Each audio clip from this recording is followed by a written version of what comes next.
First thing you want to do is make a loader block, if I haven't included one with the die.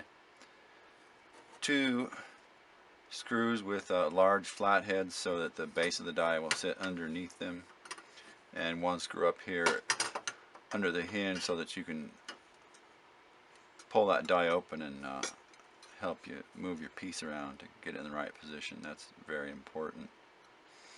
These are they have a lot of spring to them, so that they'll grip the metal really well, and that's also really important, especially with triangle wire.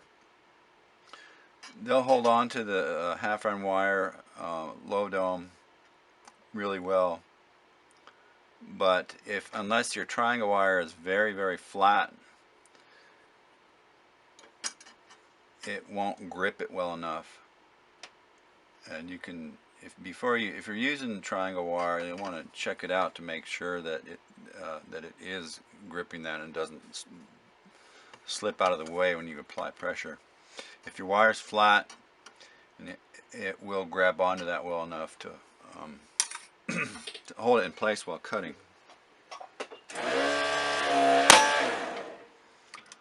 So these are generally going to be made out of thick enough steel to cut up to 14 gauge. I wouldn't suggest doing that with real delicate pointy designs. So that means they'll cut, you could put a piece of 14 gauge sheet in there and cut that, or cut up to that thickness up on the side of a piece of wire.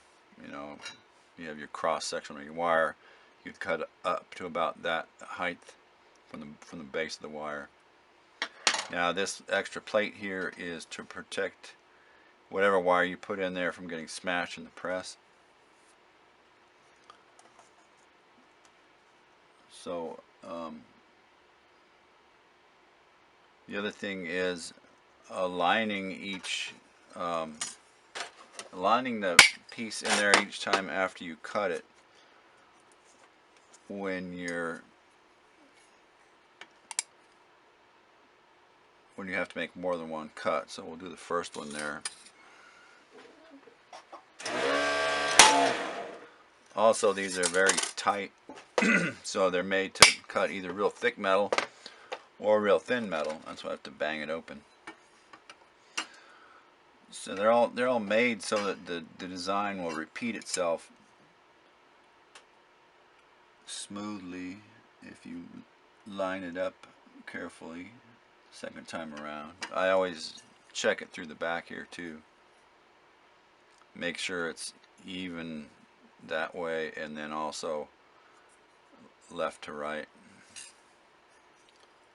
It can be tricky. It looks right from the top, but it may look wrong from the bottom. So that'll take a little bit of trial and error as far as that goes.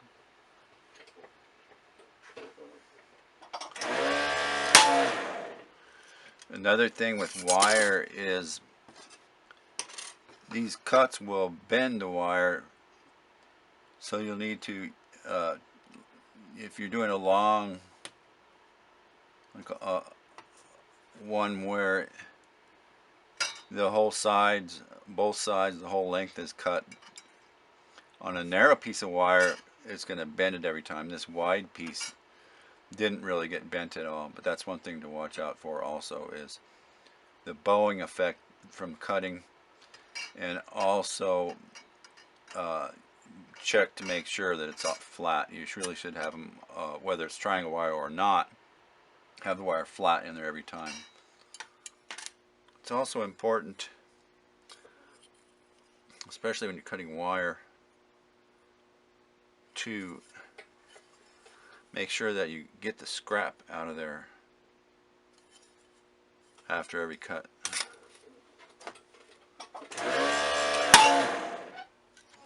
Generally it's going to fall out like that.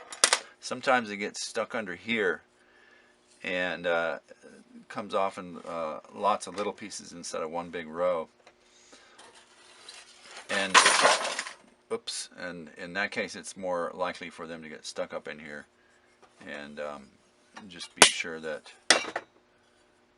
you don't leave any pieces in there or in the die when you load it up and put it in there again. That's These dies are pretty tough, but it is possible to mess them up if you have a big piece of wire left in there and you press the die on it again. So watch out for that too.